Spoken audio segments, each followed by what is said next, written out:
Je vais faire une petite explication des documents de la page 18 et de la page 19 pour que vous puissiez répondre aux questions de l'exploitation. Dans le document A, on voit culture de laitue sur l'eau et sur un liquide nutritif. La première, culture sur l'eau. La seconde, sur un milieu nutritif. Nutritif, c'est-à-dire qui contient des sels minéraux. Vous pouvez distinguer la différence entre les deux à l'œil nu, tout d'abord.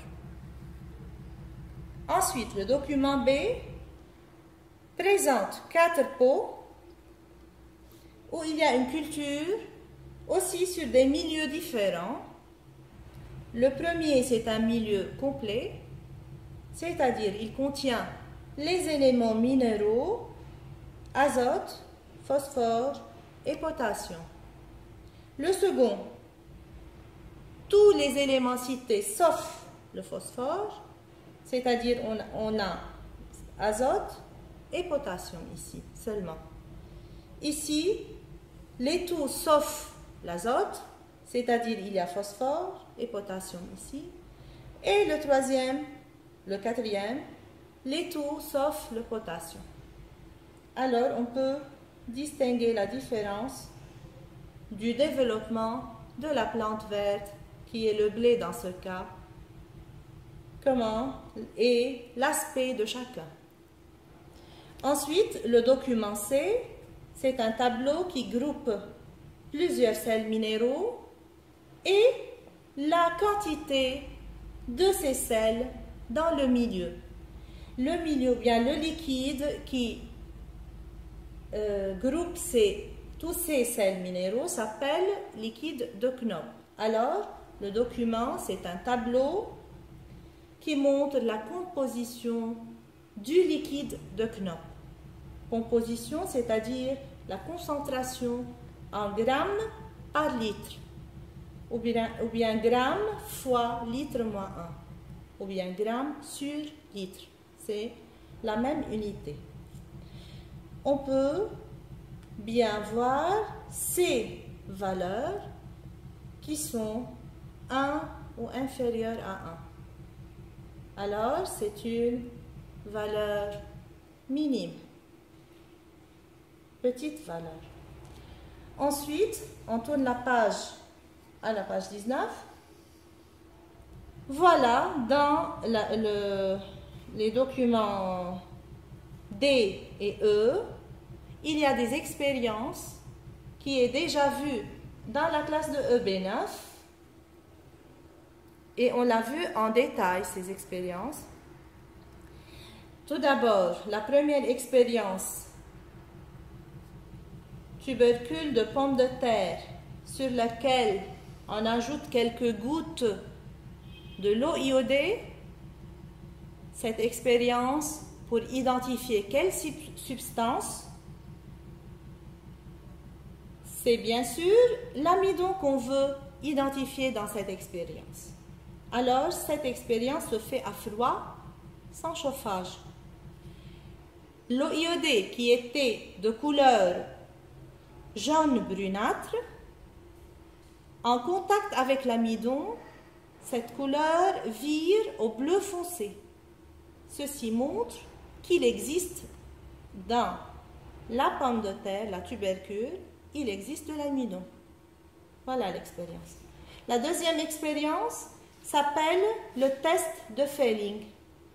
Dans un tube à essai qui contient du jus de raisin, c'est l'objet qu'on va tester, on ajoute quelques gouttes de liqueur de Fehling qui a la couleur bleue, comme le montre la figure. Ensuite, on chauffe à une haute température. On trouve à la fin de l'expérience un précipité rouge brique qui apparaît après ébullition. Alors, ceci montre que le jus de raisin contient un sucre réducteur. Ensuite, la troisième expérience dans un tube à essai qui contient la bouillie de haricots, c'est-à-dire un haricot qui est chauffé. Ensuite, on ajoute la soude caustique, puis le sulfate de cuivre, soude caustique, c'est-à-dire NaOH, formule chimique, CuSO4. Les deux, on ajoute dans le tube qui contient la bouillie de haricots, on aura une coloration violette. Ceci montre la présence de quelle substance organique? Bien sûr, c'est le protide. Et le test s'appelle test à biurée. Maintenant, le document E, on veut identifier un élément chimique dans cette expérience. Quel est cet élément? Tout d'abord, dans un tube bien fermé, sauf dans ce tuyau en U, à l'intérieur, on a introduit une branche qui contient quelques feuilles vertes et un oxydant. Oxydant, c'est une substance qui est source de quoi? De quel élément? Comme le nom l'indique, oxygène. Alors, il y a des feuilles en présence de l'oxygène. Et ce tube en U, il va permettre de communiquer entre ces deux tubes à essai. Le deuxième contient l'eau de chaud.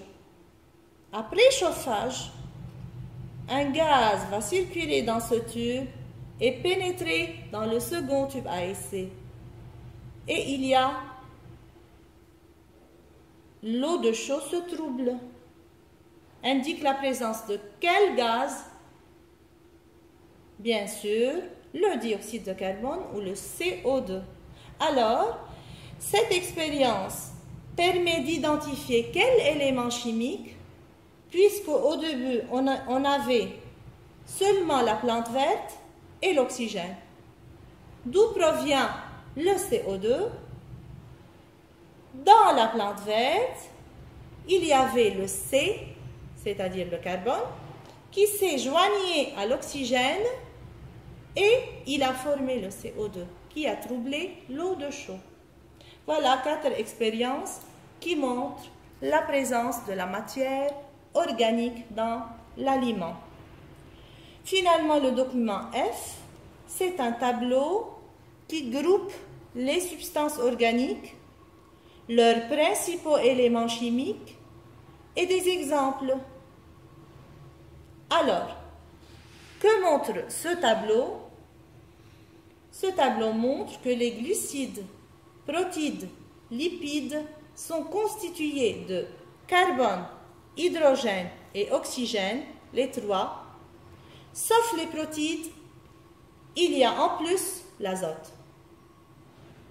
Et on a des exemples qu'on voit dans notre vie quotidienne. Voilà, vous pouvez maintenant résoudre l'exploitation de l'activité tout seul.